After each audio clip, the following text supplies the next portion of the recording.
Hi, my name is Morgan Johnson and welcome to South Pole with Morgan. Today we're going to talk about the load. So let's go.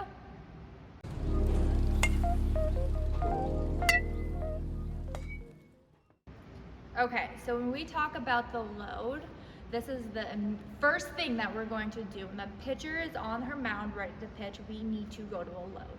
Now, there's a couple of things when it comes to load that I want to cover. The first thing I want to cover is your timing. You can't be too late and you can't be too early. The second thing I want to cover is the purpose of a load and what you're doing. So let's get into the first one. All right, the first thing that we're going to talk about is timing. Now, like I just previously mentioned, that when we load, it's at the same time the pitcher is ready to pitch. I don't want you to be rushed, and I don't want you just to be sitting there and sitting there and sitting there for the ball to come. So you know to load when the pitcher's on the mound. Now, if the pitcher's off the mound and just kind of hanging out getting a pitch, you could just stand in the box, just 50% of your weight on one leg, 50% of your weight on the other. Now, when she's on the mound, that is when you load. That gives you enough time to be prepared and ready to know when to start your swing, but not, long enough to where you're just sitting there getting too excited, ready to go. Okay, so part number 2 is the purpose of the load. Sometimes people don't understand why you have to load, and sometimes people just think, oh, it's just the process of going to swing, right? And then when people think that, we start to dance.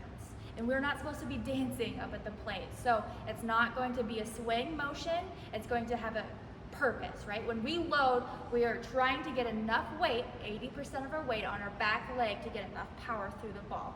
Now, if we decided to swing and sway forward and backwards, what's gonna happen is we're not gonna get our hips through, we're not gonna have enough power, and we're not going to be stable to be able to see the correct point on the ball when we make contact. So again, when we load, we're here, and then we go forward. It's not back and forward at the same time. You need to have like a 2-second pause when you load. Okay, so I'm gonna show you the correct way and the incorrect way. So what to look for when you yourself are hitting, or if you have a player that's hitting, so what to look for is to slow them down or to speed them up a little bit. So the first swing I'm gonna show you is the correct swing. The next swing I'm gonna show you is the incorrect swing.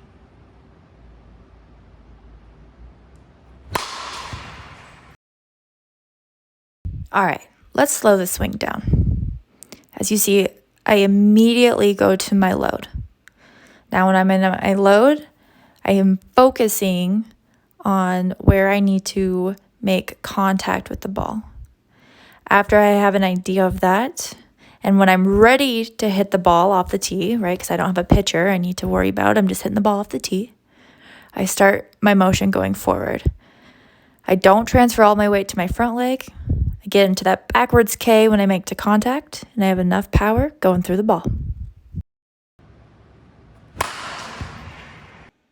Okay, I immediately go back, and then I immediately go forward. I do not give myself enough time to have an idea where I want to make contact with the ball. When I do this, I'm way off balance. I don't keep enough weight back. Not a great swing.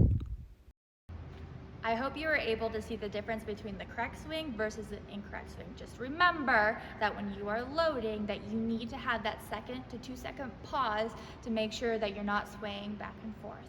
So that is it, but if you have any suggestions and you want me to cover something that you haven't seen yet, please leave them in the comments below. Don't forget to like this video and subscribe to my channel. See you next time.